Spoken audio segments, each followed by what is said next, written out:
should, after receive for an inheritance, obeyed, and he sent out not knowing whither he went.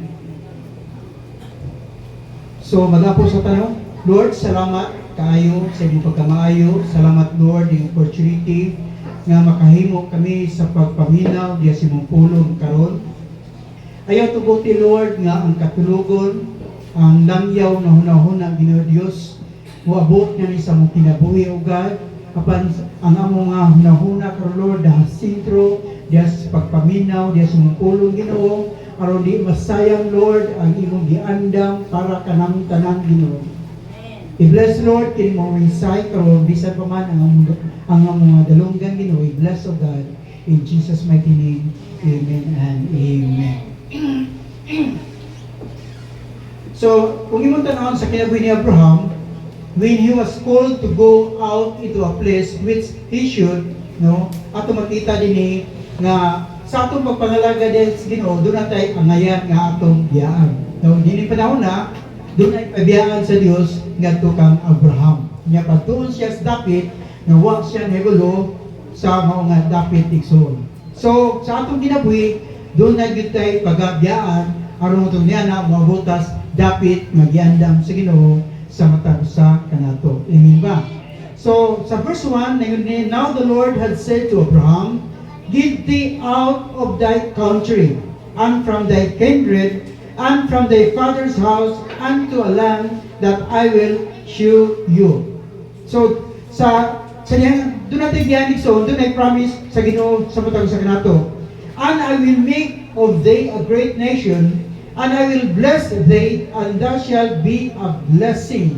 Verse 3, "I will bless them that bless thee, and curse him that curse thee, and in thee shall all families of the earth be blessed." So si Abraham, matapos verse 4, departed from his country.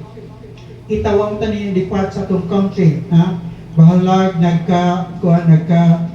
gubot ang atong country, pero wag kita bibiyas atong country. No? Amen ba? Nya matod pa na dunay atong pagabiyaan na from his kindred. So, kung imong tanawon sa kuan sa dictionary, kining kin o kindred mora ang gituwag o kahulugan. Pero din ako gusto nga i-apply karon para kanimo kanako, no? Matod pa, kung atong i-apply ni sa atong ginabuhi, kining kin kaliwatan, kabanay o kaparentihan, atong biyaan ang atong mga parente nga pulag hasan. Kin red. Kuha ninyo? Kin red. Katong parente nga pulag hasan. Naroon na pulag hasan man, kaya sige inom og red horse, inom og tuba, sige inom og taluway. Pabiyaan nas Ginoo. Ang purpose, para panalanginan tas Dios igsoon. Matod pa diri nga pabiyaan tas Marlboro country. Marlboro country. Di mo maikog na itong receive so yup sa mga sigarilyo niya ang imong pamilya naglisod og kaon, no? Walay sudan. May magpalit mo sigarilyo sa merkado para makapanagdirin mo tanan. Kaya may isda sa sigarilyo, no? Makapangisda mo, makapangayop-yop mo tanan igsoon. Nga naman kay yun ay isda nga sigarilyo. Ang purpose pabiyaan tas Ginoo aron i-bless tas Dios igsoon. Amen ba? So kung yung tanong sa istorya si Abraham, grabe ka, bless kayo, grabe ka, favor kayo, na himong iladyo ang iyang ngalan igsoon, dili lang kaniadto kundi hangtod karon ginawali, ginashare ang ngalan ni Abraham nga naman favored siya sa atong Dios igsoon. Amen ba? Tungod kay si Abraham gipadalanginan sa Dios pag-ayo. Nya kayong tanong sa James chapter 2 verse 23 name. "And the scripture was fulfilled, which said, Abraham believed God, and it was imputed unto him for righteousness. He was called the friend of God." Dili lamang siya blessed nga pagkatao igsoon, kundi gitawag siya friend of God. Amen ba? Sa diyan mituota o misubutas pulong sa Ginoo, taguntag friend of God. Ha, di ba malipay mo ta nga yung tagoy. higala ka sa gobernador no, higala ka sa mayor no, higala ka sa kapitano. Di mo malipay ka? Mas malabaw tang malipay igsoon nga tawag friend of God. Ibig pa, nga naman kay ang righteousness sa Dios iyang gihatag sa matag usa kanato. Kay kung basihan nato ang atong righteousness igsoon, filthy rags lang ni atubangan sa atong Dios. Munang ang righteousness sa Dios iyang gihatag sa matag usa kanato aron uto niya na ang mga tawo nga makakita sa atong kinabuhi mahimong ma-bless igsoon. Amen ba? Sa rin si Moses kanunay naki sa dulot des presensyas Ginoo, no? Mirepliktar diyas dagway ni Moses ang glory sa atong Dios. Nga naman, friend sila Ginoo. Ingnon ko ikaw. Sa diyan kanunay tang nas presensyas Ginoo, mo reflektar sa atong panagway ang glory sa Dios diyas atong tasatagsa ka mga kinabuhig son. Og masayran ta nga friend tas Dios. Nanuman kanunay tang nagalublog diha sa presensya sa atong Dios. Sa kumya, sa diyan grupo sa mga pastor ni na dunay gitawag og prayer meeting. Kung ma-absent ko, ang ilang pangutanon si Pastor Bahaw. Hamas Pastor TJ. Diya ako may pangutanon diya, amigo gud mo gud. Nya kung si Pastor Bahaw po ang kuan ma-absent, ako may pangutanon. Hay mas Pastor Henry. Kuan gud asa na? Ano man to kay nailado mi nga amigo kaayo dinhi sa Usamis. No? Ingnon ikaw kung amigo tas Ginoo mailhan jud ta nga kita mga tao sa atong Dios. Nga naman kay nagasugot ta diha sa pulong sa atong Dios igsoon. Ang second nga tao nga gusto akong isugutan kining life of Caleb sa Joshua chapter 14. Si Caleb ang kahulugan ni Caleb gitawag siya Kay ang loyalty ni Caleb sama sa usa ka iro igsoon. Kung doon na may pinakanindot nga kanang buhion, ining gitawag og iro igsoon. Na may mga iring, na may mga salampati, no? Ang iring lahig batasan kay sa iro. Ang iro igsoon sa diyan maabot ka, maglukso-lukso na sila. Grabing lipayan na nila. Ura ka usa ka adlaw, ura usa ka tuig gawa ka niya nakita igsoon. Grabing lukso-lukso, no? Pero ang iring lahi pag abot nimo tan-awon ra ka. Doon ako na magtiayon nga may appear sila camp 1 week. Nya pag uli nila, ilang gipangita ang iring, asa naman itong iring. Tuwadis gawas ra, nagkuha na, nagtungko dito, o niya, misulod ang iring, o mingon ang iring, so, mingon lang pala, hala, gimingo ang iring na to. So, hindi ko kapag yung mga iring, o niya, yan, isap na rin ba, yan, kung gapos-gapos, o niya, mingon din ang iring nga, yun na yun ang kuhan ba na, day, kinuha ang iring, day. Niya, kaya wala nila yung tubig, kanang kinilisan sa kuhan, sa bugas, nga lutoon. Mingon din ang iring, so kung ba nakahila di iringan, lapin niyang iring song. Niya yung iring, Ama! Naway ayaw ng iring na pagdagwidon. Kaya man, ingnon tag-amaw. No? Pero ang iring song, di sa iyong patiran. Di ba, dili tagis, mga iro ganin niya, musugat yung iro kay hadlok mahugaw nilang ba? Adaan bito na yung kuhan ng iro. Bisag, imo ka lang sikaran ang iro, pero taghapon, pero mudagan niya ni mong iro. Nga naman, kay ang iro isong grabe kaluyal diha sa iyang amo. Dili piyas ubang kisuhanon ba? Masultian lang, musibat dayon. Magpamyumber sa ubang. May pang-iro.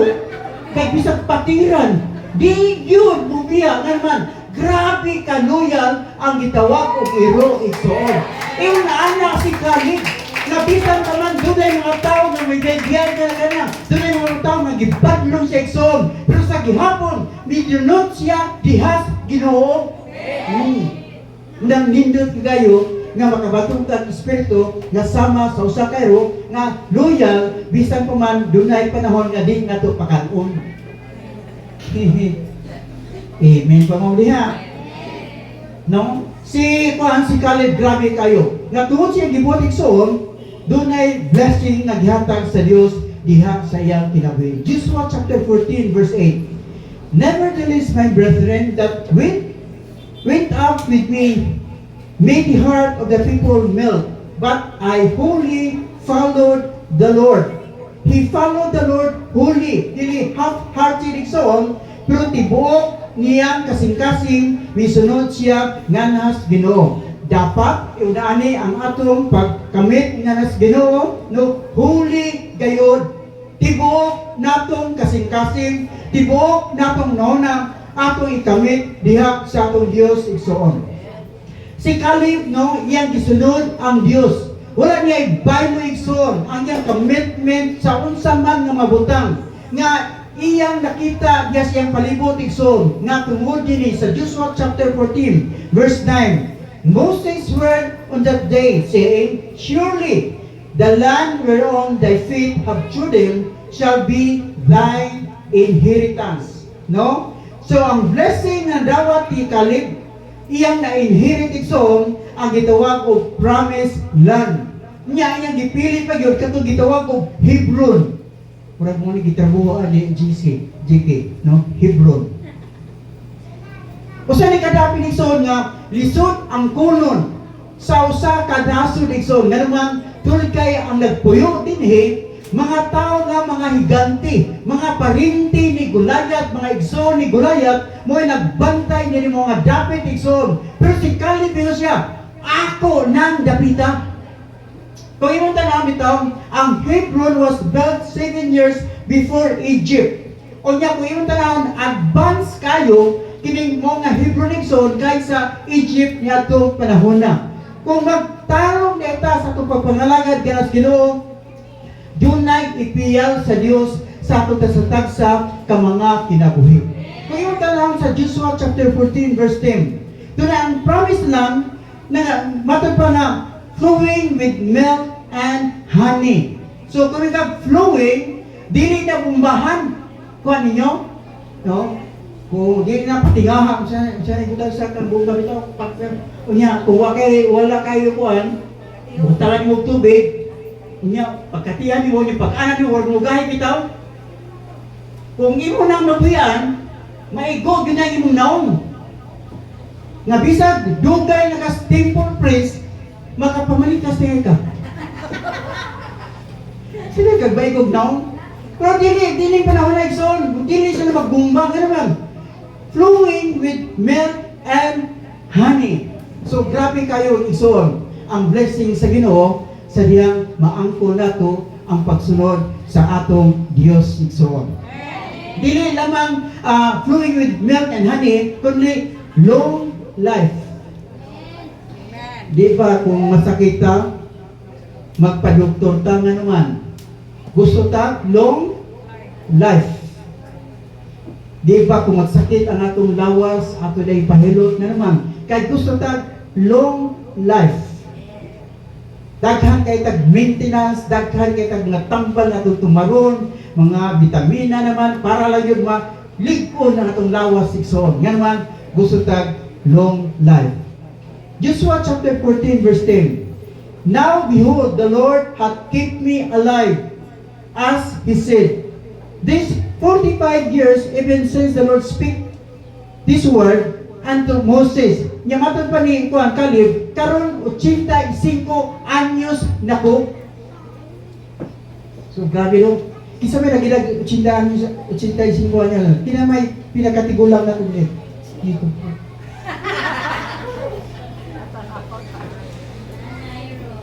Ha? Si Nanairo. Pilihan mo. 75 pa? Muhatag kung tako 1,000, ablo 85. Ay, salamat sa Ginoo. So, pero si kung galing pa panahon na, 85 na. Unya, ang nakanindot pa yun, matod pa ni Caleb, nga gikan sa pagtawag ni Moses, no, gisanunan siya ni Moses, 40 to 45, karon 85 na siya, pero ang iyang kusog, wala nabalhin. Di ba sa atong mga sundalo karon kung kami ka basdas kita burdina kay ba? Ana ba? Unya kung video dagat ayo, no? Pero si Caleb grabe. Unsa ang iyang pag-atake, mausap ang iyang pagbiyak, no? Kung sa nagidad pa siya kurtisyon, grabe pinsi niya itong mga balintong pa sa eksong pag-idad niya kung 85, barga niya gibuhat. Balintong na gyapon naman. Wala na kubrahe ang iyang kusog niya itong mga panahon na. Amen ba? Kita nangalagad tas Ginoo. Padung simbahan. Hinay kayo. Paguli! Wala na nakalangan ng pastor. Pagtanaw sa pastor, ito na subos. So, unsay atong pag-atake, mausap ang atong dapat ang atong kusog sa pagsaka na. Ano ba?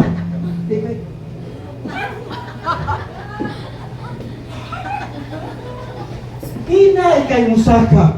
Pero pag uli, sirit man. Pero si Caleb isang grabe. Muatake man siya, mu-withdraw isong maora gihapon ang iyang kusog. Ganuman, tulad kay gatagan siya kusog nagikan sa Ginoo. Diin ko kami ta magbatirang sa pagbanalaga niya sa Ginoo, hatagan ta dugang kusog nga nahas Ginoo. Kay sa tawhanon ng bitaw, ang atong kusog mga kanaya gyud. Tinuod. Katong barangay Tindo sana, dato ito sila, was karoon na. Iwang na. Lahi na. Kung maniwang ka, lahi ko ang atong kusog kay sa tambok kata. Di ba, Brad Aren?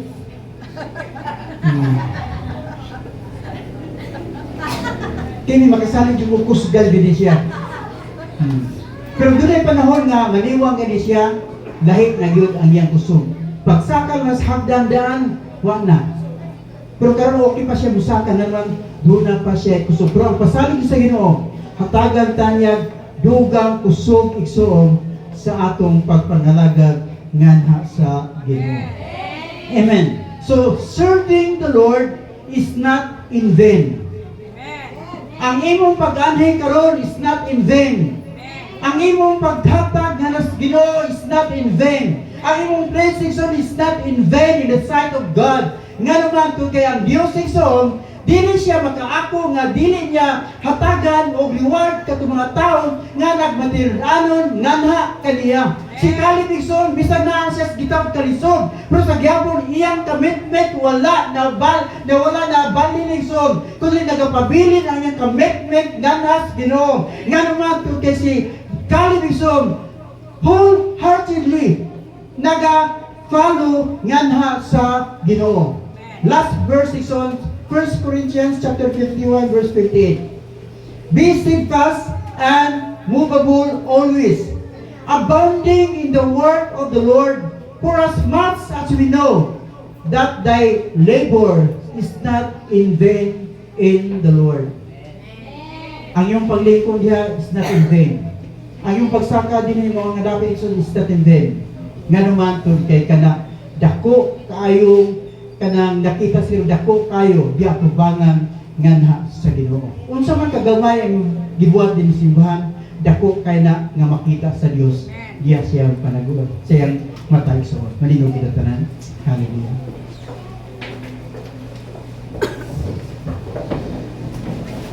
At ito mo ito itawag mo sa liga, no? Yung nga awit para kaniw kanako igsoon. Huwag yun tayo laging saligan, hindi kalimutan, kundi ang atong Diyos. Kung namatay na ng hatagan o dako na pagtuo, pagsalig, ang atong Diyos iso at ang gilagalan ng takna sa buhay.